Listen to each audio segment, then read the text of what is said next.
menjelaskan tentang struktur kepribadian. Yang pertama yaitu ada habit atau kebiasaan, merupakan elemen yang memiliki sifat struktural atau tidak berubah dalam kepribadian. Habit merupakan asosiasi tentang stimulus dan respon yang relatif stabil dan bertahan lama dalam kepribadian.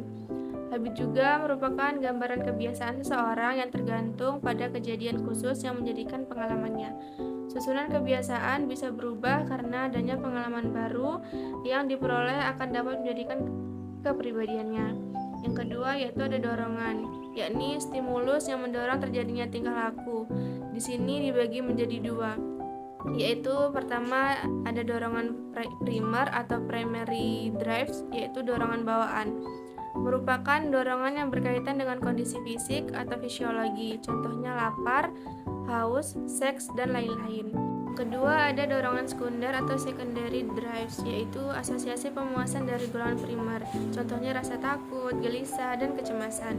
Dorongan sekunder memiliki peranan yang lebih penting dalam tingkah laku manusia karena lebih tampak secara nyata dan dipandang sebagai bagian kepribadian yang bersifat menetap. Dinamika kepribadian. Selama proses pertumbuhan, tiap individu mengembangkan sejumlah besar dorongan sekunder yang membentuk tingkah laku. Dorongan sekunder atau dorongan yang dipelajari berperan sebagai wajah semu yang fungsinya menyembunyikan dorongan primer. Dorongan primer hanya dapat dilihat pada saat proses perkembangan atau pada masa-masa kritis, atau gagal dalam menyesuaikan diri menurut tuntutan budaya masyarakat.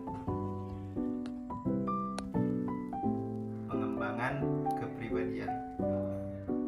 Dollar dan Miller menganggap bahwa manusia pada saat lahir dan dewasa hanya memiliki sejumlah kapasitas tingkah laku yang terbatas, yaitu yang pertama, sejumlah kecil respon khusus yang sebagian terbesar berupa respon terhadap satu atau segolongan stimulus spesifik.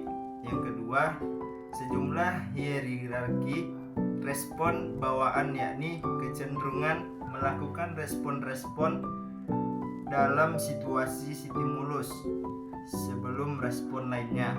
Yang ketiga, memiliki seperangkat dorongan primer yang berupa stimulus internal yang sangat kuat dan tahan lama, serta umumnya berhubungan erat dengan proses fisiologis.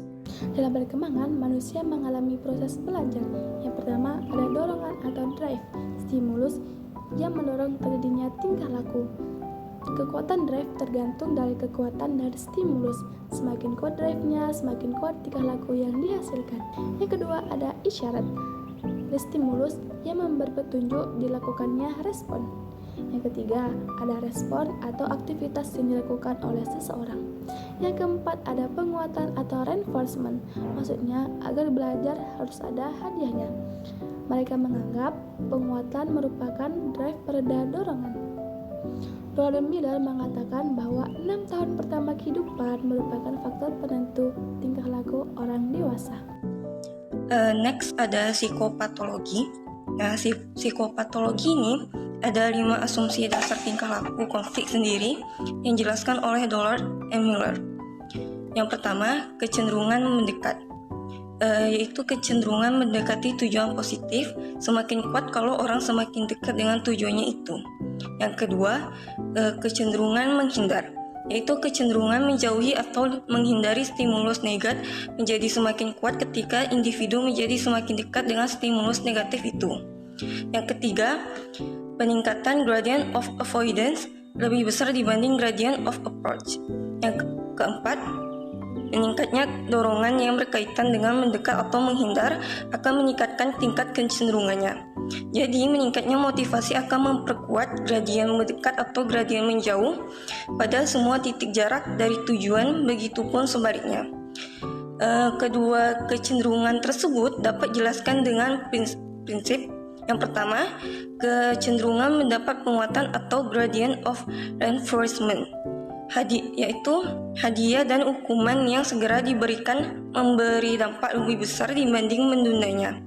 Semakin dekat tujuan, kenikmatan sebagai dampak dari pencapaian tujuan itu akan semakin segera diperoleh. Yang kedua, generalisasi stimulus, yaitu atau stimulus generalization, merupakan fenomena respon yang dipelajari dalam kaitannya dengan suatu stimulus, dapat digunakan untuk menjawab stimulus lain yang bentuk atau wujud fisiknya mirip. Semakin mirip stimulus itu dengan stimulus dengan aslinya, peluang terjadinya generalisasi tingkah laku, emosi, pikiran, atau sikap semakin besar. Baik, terakhir, ketidaksadaran. Ketidaksadaran terbagi menjadi dua. 1. Ketidaksadaran berisi hal yang tidak pernah disadari. Contohnya seperti drive dan keterampilan motorik. 2. Ketidaksadaran berisi apa yang pernah disadari, tetapi tidak bertahan dan menjadi tidak disadari karena adanya represi. Contohnya, orang yang belajar melakukan represi atau menolak memikirkan sesuatu yang menakutkan akan mengurangi rasa takut itu. Berkurangnya rasa takut itulah yang dipandang sebagai suatu reinforcement dari tingkah laku yang direpresi orang, kemudian